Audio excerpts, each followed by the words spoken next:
Breed. Chapter 1. The house felt emptier than ever, though nothing had been touched.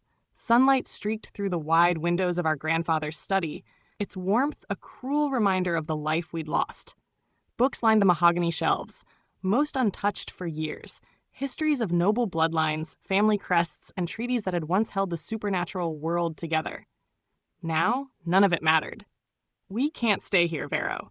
Druden's voice cut through the silence, low and strained. My brother sat on the edge of our grandfather's chair, his silver eyes fixed on the floor. His blonde hair hung messily across his face, a reminder of how little we'd slept since the attack. "They'll be back," he added, waving a hand toward the window. "You know they will." I didn't answer right away. Instead, I ran my fingers across the cracked leather binding of an old tome on the desk. House Valen, protectors of the mortal line. Our family had been human for generations, descended from a noble bloodline of vampires who had chosen to remain mortal, a rare decision. Our grandfather had been the last mortal Valen, but that hadn't stopped the wolves from tearing him apart like he was nothing more than prey. "They're not coming back," I said finally, though even I didn't believe it. "Vero?" Eos stood by the door, small and quiet, 14 and wide-eyed with purple irises that had been unnatural even before her turning. She hugged her arms to her chest, her blonde hair falling around her pale face. "Druden's right," she whispered. "They'll kill us too if we stay." The words hung in the air, cold and heavy. Eos was the youngest of us, but she wasn't naive, not anymore. The night of the attack had stolen what little childhood she had left.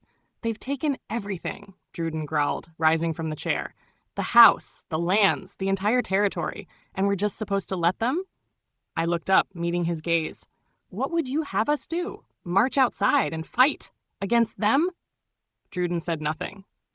We both knew the answer. A change in power had shifted the balance of the West Coast. The wolves of the Red Moon clan had claimed dominion, and every vampire bloodline unwilling to kneel had been hunted down, our family included. They wanted us dead. Our only crime was being born into the wrong bloodline. "We're leaving," I said. Eos looked up sharply. Druden frowned. "What? Where?" "Grandfather's house in Texas. Broken Bow." Druden laughed bitterly. "That place? You mean Broken Bow, where everyone believes in ghosts and witches like it's common sense?" "It's family land," I said firmly. "It's far enough that the wolves won't follow. They won't care about some dusty old house in the middle of nowhere." "They'll care about us," Druden shot back.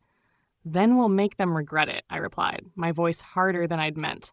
Silence fell between us. Eos shifted, hugging herself tighter. "Will it be safe there?" I didn't answer right away. "Safe enough." "Safe enough for us to grieve. Safe enough to plan."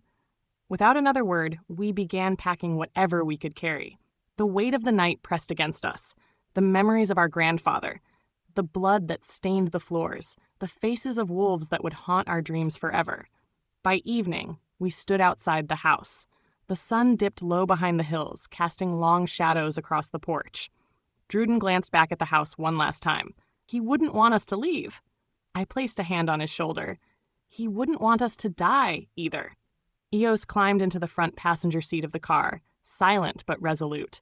Druden dropped into the back seat, slamming the door behind him. I lingered a moment longer, staring up at the place we'd called home for so long. The windows seemed darker now, the house stripped of its warmth. "Goodbye, grandfather," I murmured. Then I climbed into the driver's seat and started the engine. Gravel crunched beneath the tires as we pulled away from the house, leaving behind the ruins of our lives. The road stretched before us, endless and uncertain. Somewhere far ahead lay Broken Bow, Texas, a town where the supernatural was more than myth, where vampires and werewolves existed as common knowledge. A town where, for now, we might be safe. But as the full moon approached, I couldn't shake the feeling that safety was just another illusion, and the shadows we were running from would find us again.